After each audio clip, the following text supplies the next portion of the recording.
G'day, welcome back to the channel and welcome to another crazy dose of EV and net zero insanity in MGUY EV news for Tuesday the 7th of January 2025. We're nearly at 100,000 subscribers, which is absolutely insane. Thank you all so much.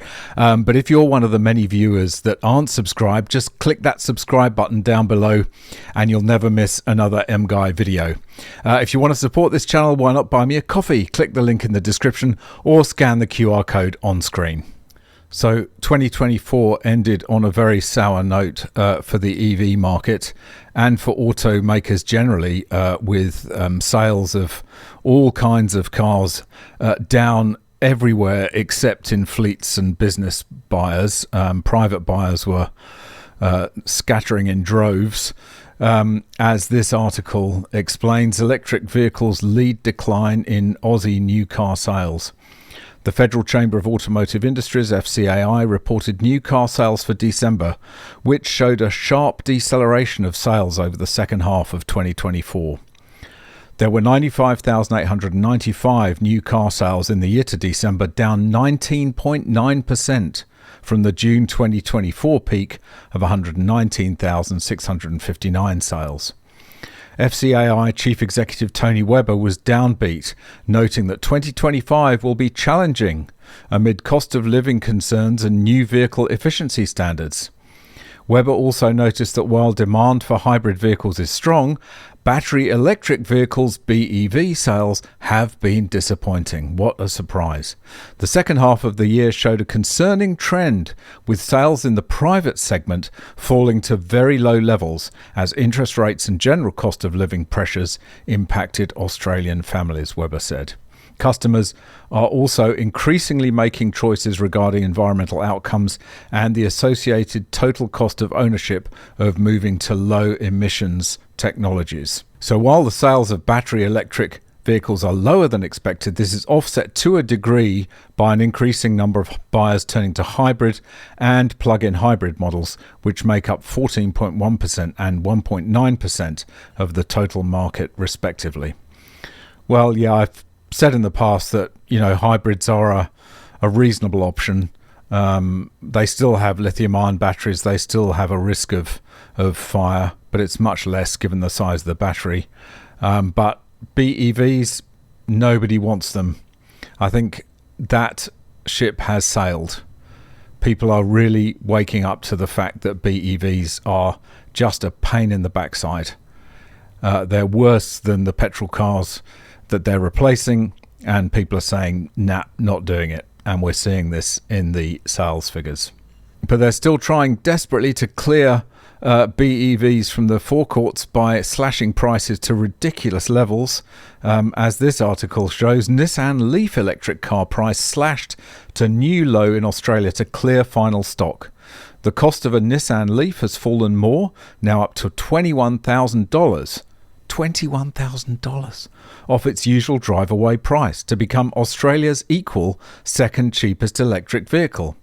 Well, I bet the owners of Nissan Leafs that bought them a while ago are absolutely thrilled by that as they see their residual values plummet even further.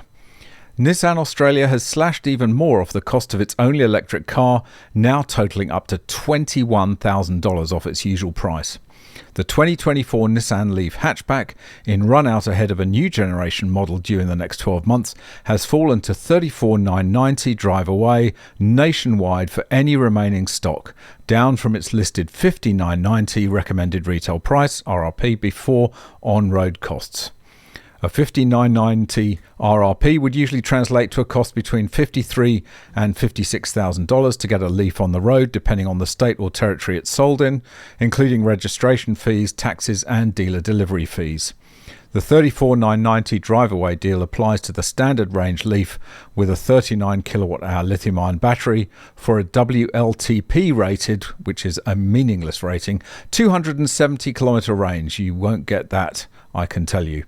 The 49 kilowatt-hour Leaf E Plus variant, offering a 385 kilometer range in Fantasyland, is now listed for $44,990 drive away, down from $61,490. So expensive, just for a Nissan Leaf, for goodness sake. Outrageous. The reality is people don't want BEVs, especially not in Australia. Such a big country, so difficult to charge. People just don't want them. Simple as that.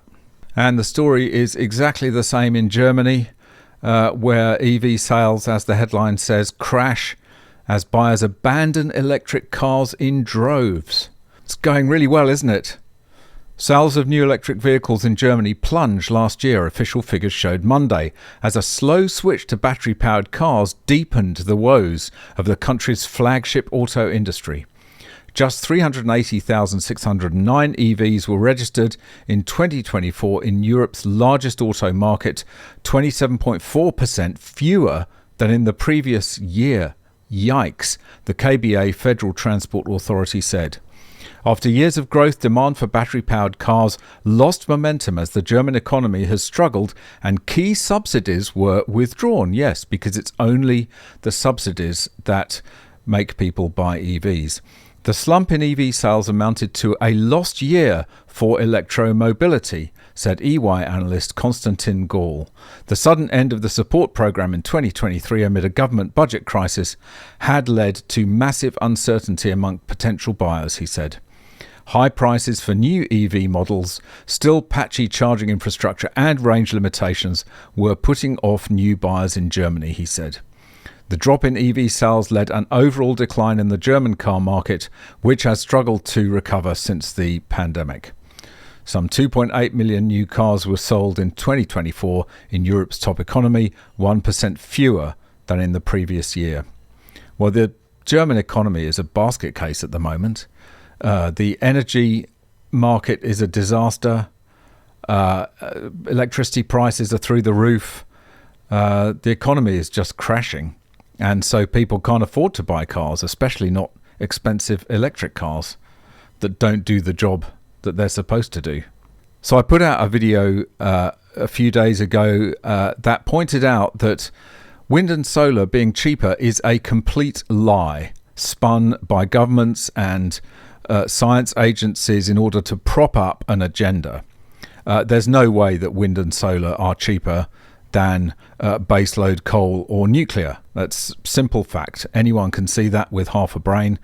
As this article in the Wall Street Journal points out, maybe green electricity isn't so cheap. In fact, it costs a bundle. The data make clear the notion that solar and wind power save money is an environmentalist lie. Yes, it is. And it's by Bjorn Lomborg. If you don't know him, he's written some excellent books. He's a very switched on guy. Thinks there is a climate problem, but disagrees with the way that the planet is addressing it. All the links to these articles are in the description. Go and check them out at your leisure. They're fascinating articles. I can only really quote a short section of each one in these videos. So that's your reading list. You can go and read the articles at the links in the description. As nations use more and more supposedly cheap solar and wind power, a strange thing happens. Our power bills get more expensive. Well, who'da thunk it? This exposes the environmentalist lie that renewables have already outmatched fossil fuels and that the green transition is irreversible, even under a second Trump administration. The claim that green energy is cheaper relies on bogus math that measures the cost of electricity only when the sun is shining and the wind is blowing.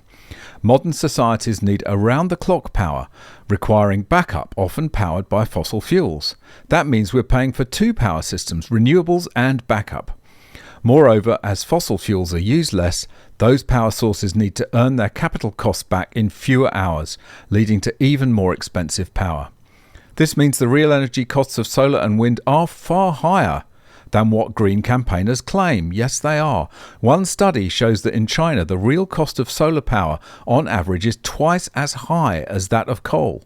Similarly, a peer-reviewed study of Germany and Texas shows that solar and wind are many times more expensive than fossil fuels. Germany, the UK, Spain and Denmark, all of which increasingly rely on solar and wind power, have some of the world's most expensive electricity.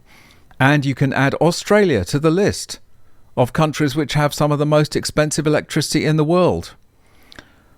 A country with so many natural resources that we should have the cheapest electricity on Earth, and we have some of the most expensive thanks to wind and solar and this mad net zero scheme. Here's a chart here. You can see it. You can see the trend. As the percentage of solar and wind increases along the bottom, the cost of electricity goes up. It's pretty obvious. And so whenever anybody says, oh, wind and solar are cheaper, they are lying to your face. Just bear that in mind. And this is another reason why it's so much more expensive, because it's so vulnerable to damage from the weather. You know, you don't see a coal-fired power station or a nuclear power station getting blown away, but you do see wind turbines getting snapped and solar panels getting smashed to smithereens. And this is just an example from Croatia, where one of the largest solar power plants was destroyed by a windstorm. After the opening of the state road between those two places, it was discovered where this week's storm caused the greatest damage. The Bora destroyed one of the largest solar power plants in Croatia, built last year above Obrovac on the site of a former alumina factory. The 5 megawatt power plant covers 14.5 hectares and was supposed to supply electricity to 3,500 households. This is an unprecedented case, and the question has arisen whether the Velebit region is suitable for such investments.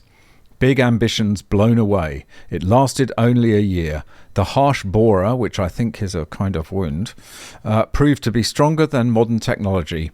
The domicile population is not surprised. Yes, the Bora is a wind. I was right. I couldn't quite remember. The Bora is a northerly to northeasterly katabatic wind.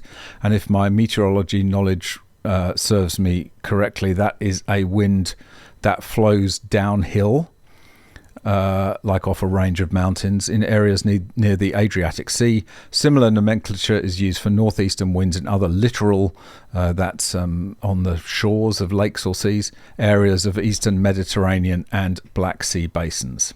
You don't have a larger tree in the whole area. If there is, then it's crooked. The Bora has always been blowing here for centuries and destroys everything in front of it, says environmental activist Ivan Matic. The great ambitions of investors have literally been blown away. It was supposed to produce electricity for 3,500 households, but the €5 million investment of Slovenian Austrian was seriously shaken by the Bora. It scattered hundreds of panels, distorted the structure, demolished the fence, stopped production.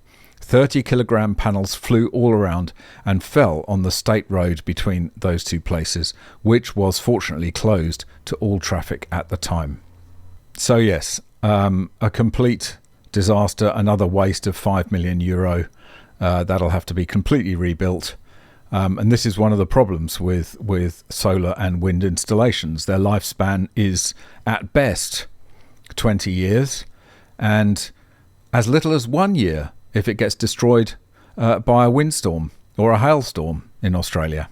So this story is just another reason why Europe and America should just abandon the net zero EV mandates and just let their car makers build regular cars that people actually want to build. Because China, which controls 90% of the minerals required for EV batteries, is getting antsy and is deciding to, as the headline says, choke West's supply of electric car battery parts.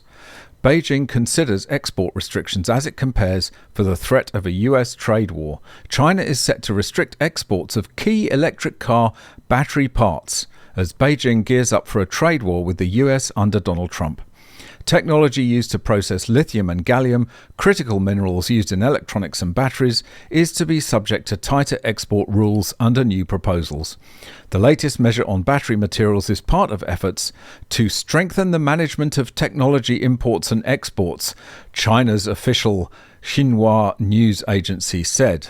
The proposals highlight one of the weapons in Beijing's arsenal as it gears up for potential trade war with the US. Mr. Trump has said he is prepared to impose tariffs on Chinese imports as soon as the opening days of his presidency, which begins on January 20th. Such action is likely to trigger retaliation from Beijing. So if they want EVs, It's only China that's going to be able to build them. So the US and Europe should basically just say, forget EVs, forget net zero, go on Volkswagen, Mercedes, BMW, all those companies that are forced to build these stupid EVs, just build petrol cars that people want and sell them to your heart's content, and everyone will be happy. And this is what we've got to look forward to in our new net zero future of unreliable wind and solar generation. Energy rationing. You'll be not allowed to use certain appliances at certain times of the day. And how that quite squares with everyone driving an EV and wanting to charge at home, I do not know how that is supposed to work, because they just haven't thought it through. As this story says, Germany already rationing energy. Avoid using electric appliances until after 11 a.m. Welcome to Germany's green economic miracle. The year is 2025. Germany's so-called Energiewende, transition to renewable energies, has had one unmistakable result. Germany now finds itself rapidly nearing the brink of a third world country, where the power supply is no longer reliable and brownouts becoming more and more a daily routine. What's happening is the opposite of what was once promised by the know-it-all climate wiseman. Green energies would lead to a clean and prosperous country that would be the envy of the world. So much for their fantasies. The reality, as reported yesterday by Germany's leading daily Bild, Germans in South Germany are now being told that their laundry and e-car charging are to be done only at certain times. Brilliant. According to online Bild yesterday, people in Baden-Württemberg should use as little electricity as possible on Friday from 8 a.m. to 11 a.m. The transmission capacities of the power lines from the north of Germany to the southwest were overutilized. Consumers were asked to avoid the use of all energy-intensive appliances. Brilliant. That's what we've got to look forward to, folks, under the net zero grid of unicorn farts and rainbows. And finally, another hilarious story about Waymo self-driving taxis. This poor guy got trapped in one that just wanted to drive in circles, and he almost missed his plane. It's hilarious. Tech entrepreneur trapped in circling self-driving car on way to airport. I feel like I'm in the movies. Let's have a quick look at the video. Okay, why is this happening to me on a Monday? I'm in a Waymo car. Connected to rider support. This call may be recorded for quality assurance. This car is just going in circles.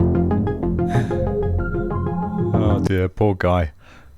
A Los Angeles tech entrepreneur became trapped driving around in circles in an unhinged self-driving vehicle so long that he nearly missed his flight, according to a report. Mike Johns was heading to the airport in a self-driving Waymo taxi on his way home from Scottsdale, Arizona last month, when the rogue vehicle began driving in circles, causing him to make a panicked call for help, according to a CBS report. "I got a flight to catch. Why is this thing going in a circle? I'm getting dizzy," John said to a Waymo customer service representative from the back seat of the spinning vehicle, according to a video the unlucky traveller posted on LinkedIn. "It's circling around a parking lot. I got my seatbelt on. I can't get out of the car. Has this been hacked? What's going on? I feel like I'm in the movies. Is somebody playing a joke on me?" The representative told Johns to open his Waymo app so she could remotely pull the car over, but appeared to struggle with immediately getting it under control, according to the video. Well, be very wary of getting into one of these self-driving taxis. I'm not sure I would be happy to do that, quite frankly, and maybe you shouldn't either. Anyway, that's it for this one. I really hope you enjoyed it. Thanks for watching. See you in the next one. Bye for now.